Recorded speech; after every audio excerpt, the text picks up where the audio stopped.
Hello everyone, welcome back to Python Full Course Part 10, and today we're going to be looking at list comprehensions, which is by far one of the most elegant expressions that I have ever seen, and this was basically inspired from Haskell, and as you may or may not know, Haskell is just so beautiful. So let's get started. Alright, let's look at list comprehensions. Basically, a list comprehension takes a list and is going to produce another list by applying a modification to each single element.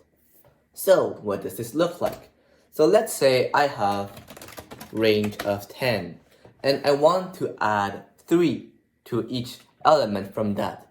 What I can do is that I can use square brackets and I can say for I in range 10, this still looks like a for loop, and I can say I plus 3. So I can print this. You'll see that it adds 3 to every single stuff.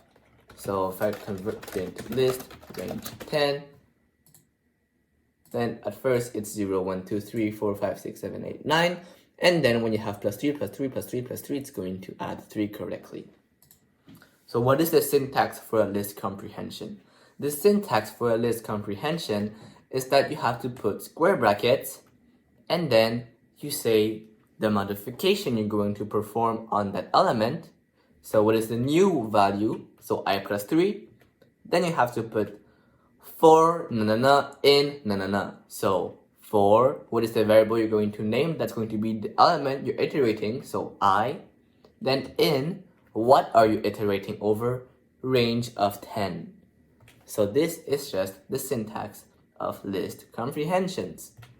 So there are also some other cool stuff you can do with it. So for example, let's say I wanted to take the squares of each element. Then what I can do is that I can just print I times I for I in range 10. And then as simple as that, you get a new list 0, 1, 4, 9, 16, 25, 36, 49, 64, 81.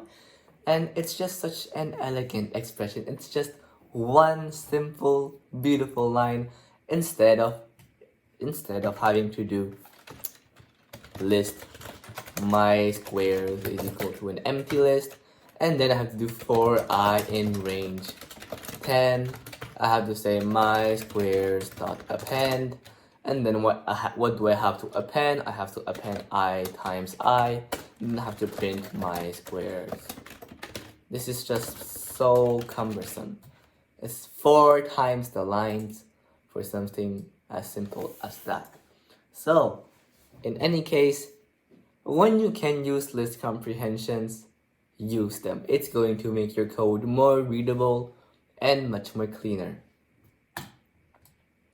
Although you have to take a bit of restraint when you're doing list comprehensions.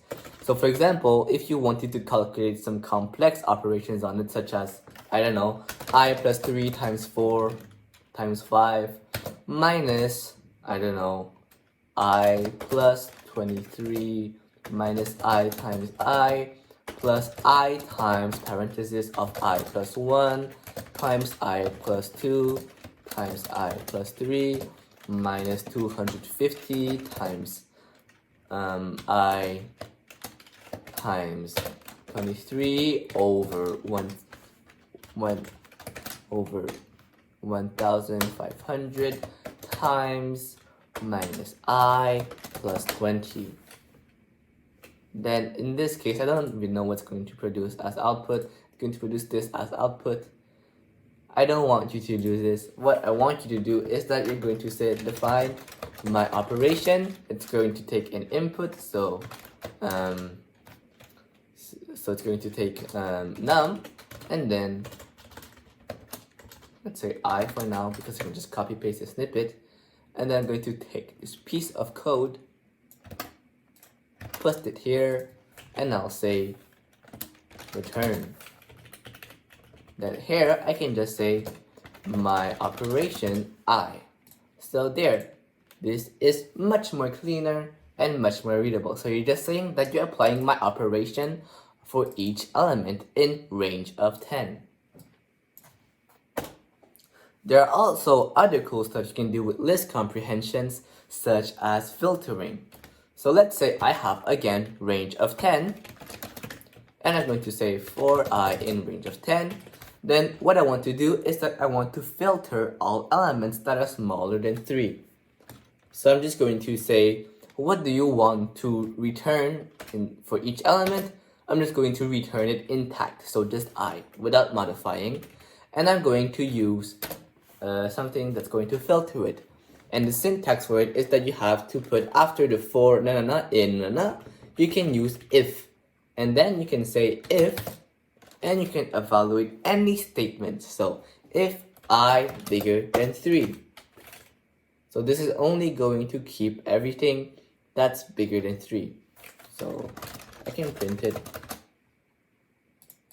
And you'll see that this only contains everything that's bigger than 3. So 4, 5, 6, 7, 8, 9. This is awesome.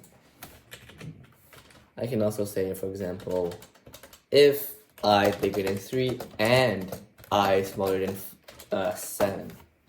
So the AND operator is just if you have true and true, it's going to return true.